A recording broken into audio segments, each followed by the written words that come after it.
Welcome to Mr. Disturbing.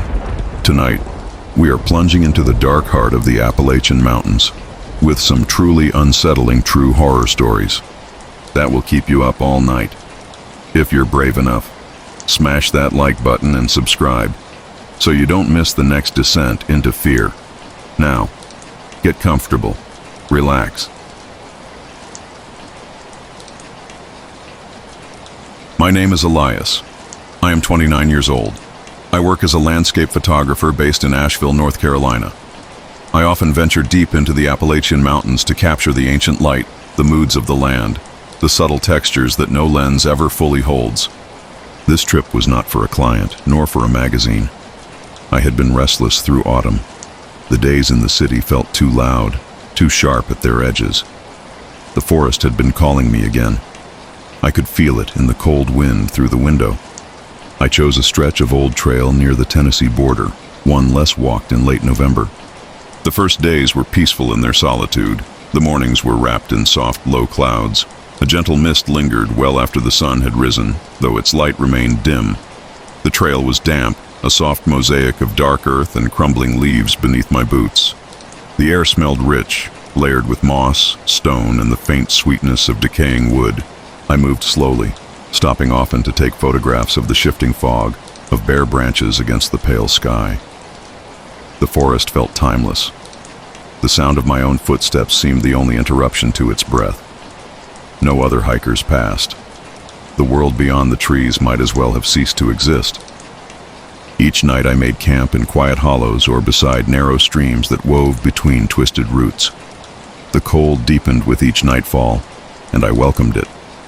Wrapped in thick blankets beneath the canvas of my tent, I drifted to sleep with the steady murmur of water and the sighing of the wind in high branches.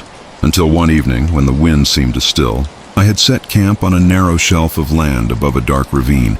The trees here were taller, older, their trunks blackened with age and rain. The fog had thickened through the day, hanging dense enough that by afternoon I could no longer see beyond a few paces. Still I stayed. The light was beautiful in its way, and I wanted to capture it. Night fell quickly beneath the mist. I lay awake longer than usual, uneasy beneath the weight of the silence. The usual sounds, the trickle of water, the occasional rustle of leaves, had faded. It was a silence that pressed against the ears, that seemed to grow heavier with each hour. And then, faint but unmistakable, a sound, a soft rhythmic tapping, not near, but somewhere beyond the edge of sight. A measured beat, as though something struck wood with careful intent. The sound did not move, did not grow louder or fade. It simply was, a presence in the darkness. I told myself it was likely nothing more than a branch, a trick of wind, though no wind stirred the trees. Sleep did not come easily. I lay beneath my blankets, listening as the tapping continued far into the night. When dawn finally arrived, the fog remained. The forest seemed unchanged, yet subtly different, as though something unseen had passed through. I found no tracks near the tent, no sign of another presence. But a tension remained beneath my skin, a faint tremor of unease that did not fade. I packed and moved quickly that day, though the trail had grown unfamiliar. The land seemed altered. Distances stretched longer than they should. The mist thickened again by midday, swirling low and cold against my legs. And always, just beyond the edges of hearing, a faint tapping returned. By late afternoon, the trail had narrowed to little more than a suggestion beneath the heavy blanket of fog. The familiar blazes were gone, or perhaps I had drifted from the marked path without realizing it. The trees had closed in around me. Their trunks rose dark and wet, slick with lichen and long strips of peeling bark. Branches hung lower here, forming a canopy so dense the already dim light seemed swallowed whole. The air grew colder with each step. The mist thickened until it beaded on my jacket, cold droplets sliding down my skin. The forest smelled of deep earth and stone, a sharp undercurrent of iron that had not been there before. My breath came slower. I could feel a pressure behind my eyes, an ache that throbbed in time with my pulse. It was then that I noticed the path beneath my feet had changed. What had been soft loam and scattered leaves now gave way to dark soil packed unnaturally smooth. No prints remained behind me. The sound of my own footsteps seemed muted, absorbed by the dense fog. The forest no longer felt vast. It felt enclosed, a space being drawn tighter with each passing moment. That was when I saw the first of them. A faint glimmer of light ahead. Soft, cold, pale blue-white, flickering within the mist. I slowed, heart steady, but heavy. The light drifted slowly between the trunks. It did not bob like a lantern, nor sway like fire. It pulsed faintly, in rhythm with the deep ache behind my eyes. I watched from the shadows, my breath shallow now. The light remained for a long moment, then slipped silently deeper into the trees. Without thought, without will, my legs moved to follow. The path grew stranger the further I walked. The trees leaned sharply now, their roots exposed and twisted like sinew. Stones jutted from the earth in odd angles, their surfaces slick with a dark, mossy sheen. The tapping returned then. It echoed softly through the fog, louder now, no longer distant. Slow, deliberate, as though something marked each of my steps. The sound was behind me, then beside me, then ahead, impossible to track. It was not random, it was deliberate, patient. I stopped, held my breath, but the tapping only continued, slow and measured, as though responding to my stillness. I turned slowly in place. Shapes moved within the fog, tall, thin, barely perceptible, like figures half-formed in smoke. They did not approach, nor did they retreat. They simply watched. My skin prickled with cold. The air tasted metallic now, sharp against the tongue. The ache behind my eyes had deepened to a dull throb in my temples. My body felt heavy, each breath drawn with effort. Somewhere deep within the mist, a low hum began.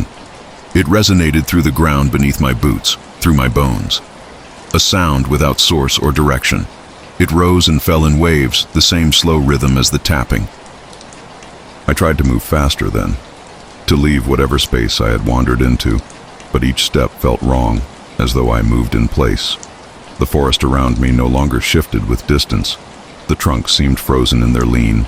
The path wound endlessly forward, yet I remained within the same dim corridor of fog and stone. The lights returned, more of them now, moving in slow, concentric circles that drifted through the trees. The shapes followed them, tall and silent.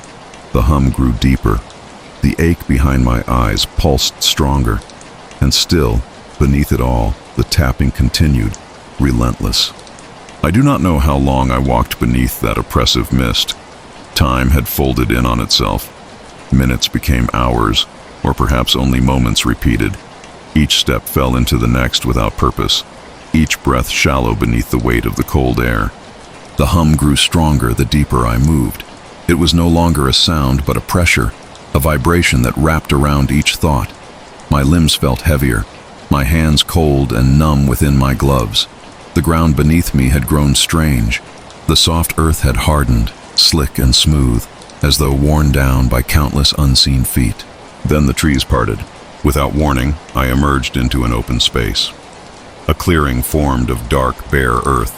The ground seemed to breathe beneath a thin layer of mist. At its center stood a structure of stone, not a ruin, not natural. It was deliberate. A ring of standing stones, each taller than I was.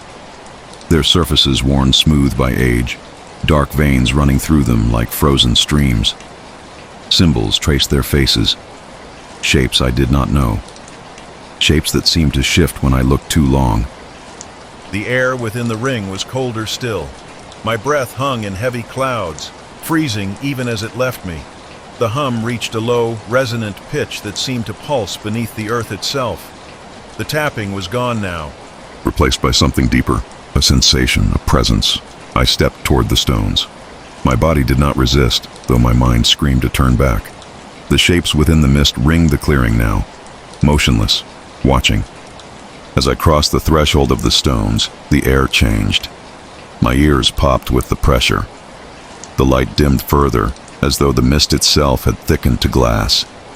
The hum now pulsed through the marrow of my bones. At the very center of the circle, the earth had sunk into a shallow depression. Its surface was not soil.